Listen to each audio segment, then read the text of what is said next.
My name is Jason Goldstein here at the Beth Jacob barbecue cook-off, and I'm working on a Chinatown-inspired rib recipe that I learned when I was out in San Francisco.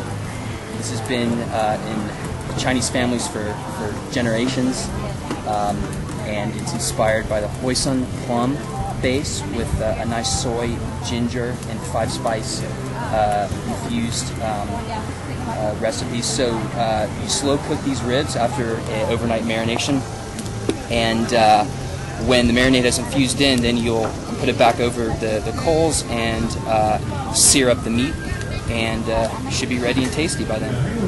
Now, is that time, or is that temperature, or is that visual? Well, it's visual, at least for when it's finished and when you've seared in the meat. Time for the slow cooking, which obviously this is not ideal, but we want to go about an hour and a half to 2 hours slow cooking. What figure your surface temperature of your grill is? Probably around 350 here, which is way too hot. We're trying to get the temperature down to about 300, and then when I sear it in, we'll go up to about 375 for a short period of time until it's crispy on the outside. Direct or indirect?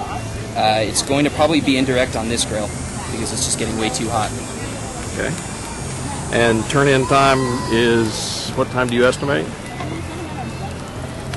Probably about 2 hours, 2.5 hours.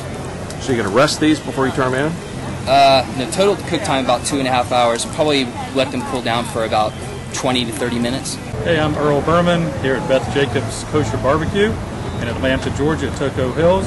On the grill here, I'm cooking some ribs. I like to pre-cook them at about a 225 for about 2 to 4 hours, depending on how well I control the heat of the grill. Before I put them on, I dry rubbed them last night, so they were dry rubbed for about 14 hours with a combination of brown sugar, garlic powder, pepper, some other things that you don't really discuss, liquid smoke, that kind of thing. And then I put them on the grill and have a water bath, so I have them kind of braising, and I'll do that for a couple hours. Then I'll cut it, and what I do is what I call double cut the rib, so they have a big hunk of meat on both sides of the bone. That way the judges will think that I'm being a little bit nicer than I am. And I'll sauce them. I'll put them on the grill, and I'll go back and forth from the sauce to the grill about 3 or 4 times so to get a good glaze of sauce.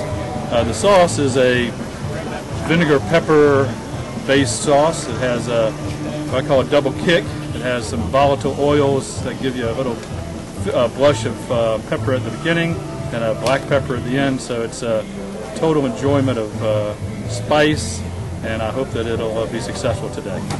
Can you show us your ribs, or will it mess up your cooking time? Let me pull them out. How about that? So in the pan they're more braised than direct heat to begin with. Right. That way I like to keep them moist that way. It helps break down the collagen. Right. The proteins, that's why we hang meat.